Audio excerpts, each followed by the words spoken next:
नमस्कार, आप देख रहे हैं आरवी एक्सप्रेस 24। मैं हूं आपके साथ हर्षिता। देश और प्रदेश की तमाम खबरों को देखने के लिए आप हमारे चैनल आरवी एक्सप्रेस 24 को लाइक करें और सब्सक्राइब करना ना भूलें।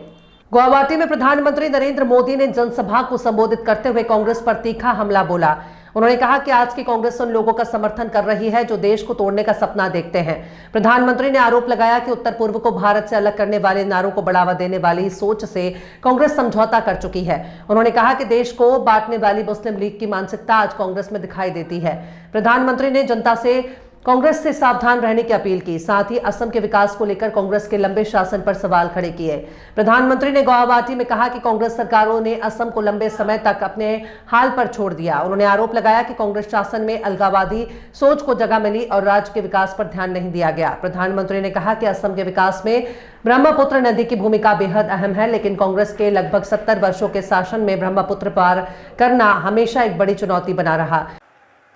साथियों, आज की कांग्रेस हर उस विचार, हर उस आतंकी को कंधे पर बिठाती है जो देश का बुरा सोचता है, जो लोग देश के टुकड़े टुकड़े करने का सपना देखते हैं, जो लोग नॉर्थ ईस्ट को भारत से अलग करने के नारे लगाते हैं, वो कांग्रेस के लिए पूजनीय बन चुके हैं।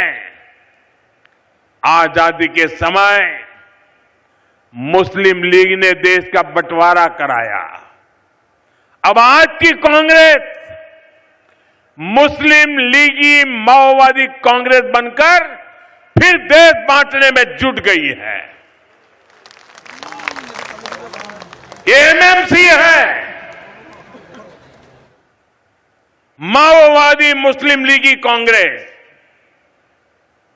और इसलिए आपको कांग्रेस से सावधान रहना है और असम की जनता को भी सावधान करना है।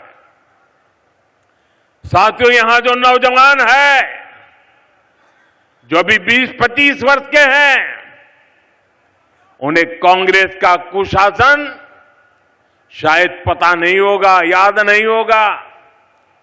कांग्रेस की सरकारें चाहे असम में रही हो या फिर दिल्ली में, उन्होंने असम को अपने हाल पर छोड़ दिया था।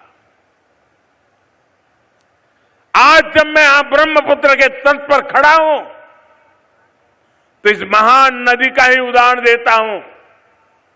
असम के विकास में, असम के लोगों के जीवन को आसान बनाने में ब्रह्मपुत्र की बहुत बड़ी भूमिका है। लेकिन कांग्रेस के 70 साल के शासन में ब्रह्मपुत्र को पार करना हमेशा बड़ी चुनौती रहा। आजादी के बाद से लेकर 2014 तक, और उनके तो प्रधानमंत्री यहां से चुन करके गए थे, यानी लगभग 7 दशक में कांग्रेस सरकारों ने ब्रह्मपुत्र पर सिर्फ 3 पुल बनवाए थे। इतने दशकों में कितने पुल? कितने? आप कल्पना कर सकते हैं कि इतनी विशाल नदी और असम की इतनी बड़ी जनसंख्या को जीवन देने वाली नदी पर सिर्फ 3 पुल बने थे। क्या ऐसी हालत में असम तेज विकास संभव था क्या? तेज विकास संभव था क्या? मेरे कार्यकर्ता साथियों, 2014 में आपकी मेहनत का परिणाम था कि मुझे भारत सरकार में देश की सेवा का अवसर मिला, और उसके बाद 2-3 साल बाद आप सभी भाजपा कार्यकर्ताओं ने यहां डबल इंजन सरकार बनाई और इसका नतीजा क्या हुआ?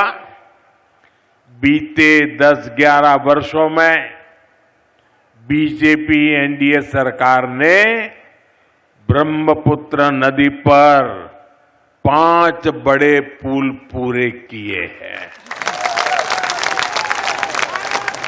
ये आंकड़े याद रहेंगे ना? कांग्रेस की 70 साल की सत्ता में सिर्फ 3 पुल बने थे, लेकिन हमने सिर्फ 10 वर्षों में 5 पुल बनाए हैं। यानी कांग्रेस ने असम को सिर्फ समस्याएं दी, जबकि बीजेपी ने असम को समाधान दिए हैं। साथियों,